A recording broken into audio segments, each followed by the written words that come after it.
I'd like to introduce our first East Coast Surfing Hall of Fame inductee from Rhode Island. How many people can say Sid Abruzzi?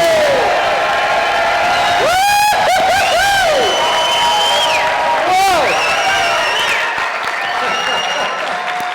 I'm still waiting to find out what he did with that lottery money.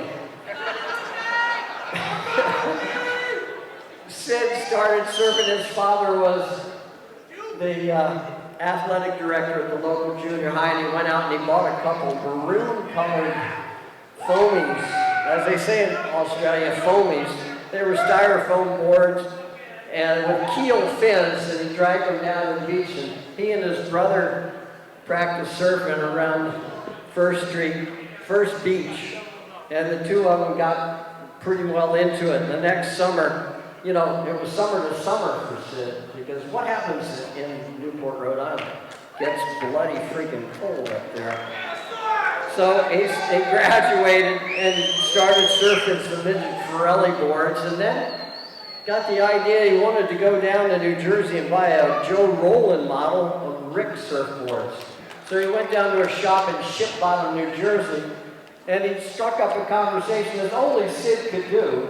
He becomes very friendly with everybody. They decided they'd give him a couple extra surfboards because maybe they could sell them up in Rhode Island. He went up and started selling surfboards and started what became his lifelong job and career. Out of his basement, he started selling surfboards, starting with Rick surfboards. One of my first surfboards was a Rick nose rider, so I identify with that. Well, that became a road to the School of Hard Knocks in the world of business. They got the rug pulled out from under. He couldn't sell those, but lo and behold, that led to an introduction to Tom Overland, one of his most favorite surfers. And from Tom Overland, they started selling surfboards out of his basement, and that's where it all started. Motor Brothers Surf Shop was born in the basement of Sid Abruzzi's house.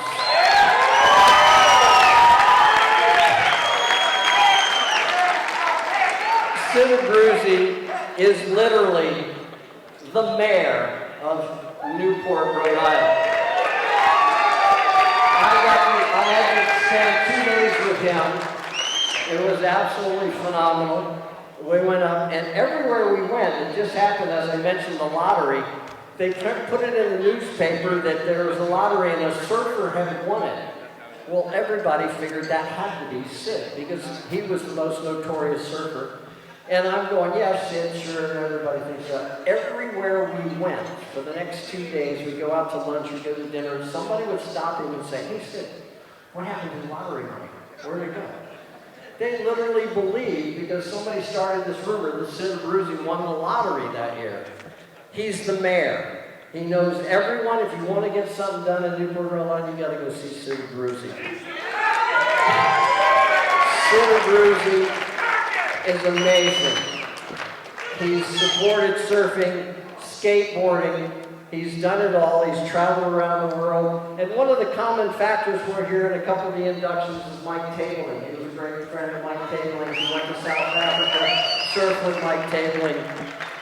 And one of his biggest accomplishments, he recently spearheaded and won the fight to save Ruggles Avenue from a huge development in Rhode Island. So I can talk for hours about Sid Abruzzi, but we stop right here. Ladies and gentlemen, the Packers!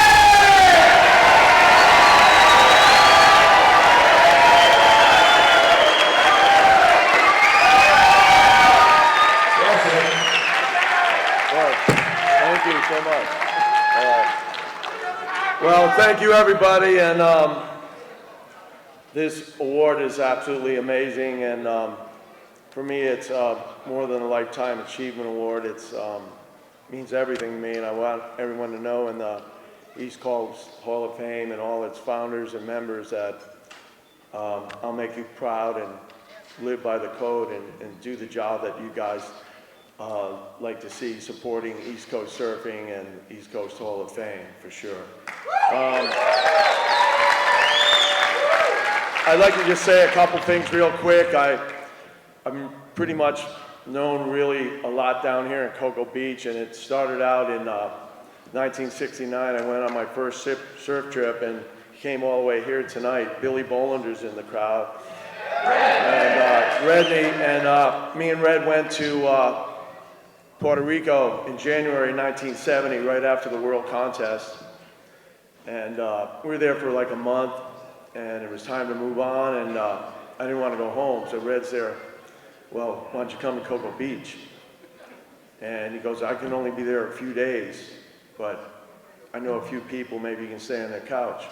We were literally walking down A1A, and Rich Salick picked us up. And I never knew Rich Salick. And because of that one incident, it changed my life. Rich and Phil Salick, Timmy Davies, Mike Tabling, Cocoa Beach was the hot spot. Sebastian Inlet, the 70s, Munson, all the guys.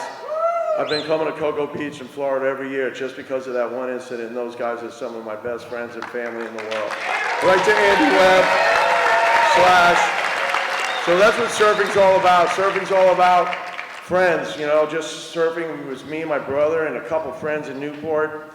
And to this day, surfing around the world friends, whether a lot of friends of mine in Santa Cruz. I like to give props to Wick and all the West Side Posse, Rat and Flea and Peter Mel. They really good friends of mine, and Adam and stuff.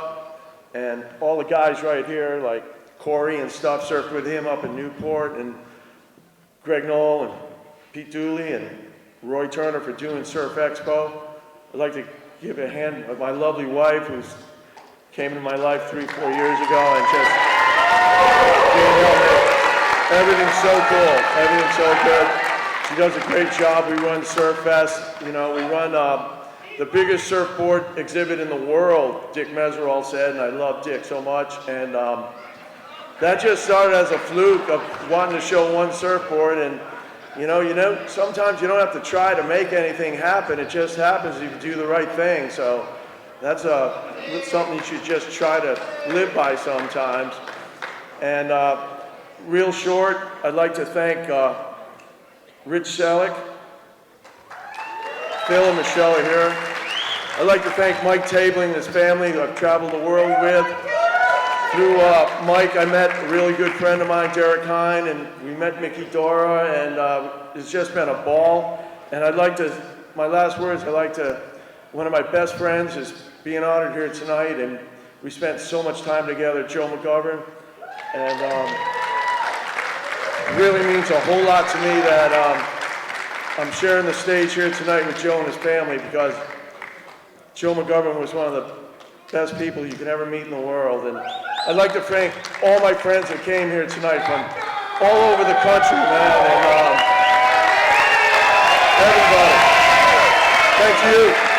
And this is awesome.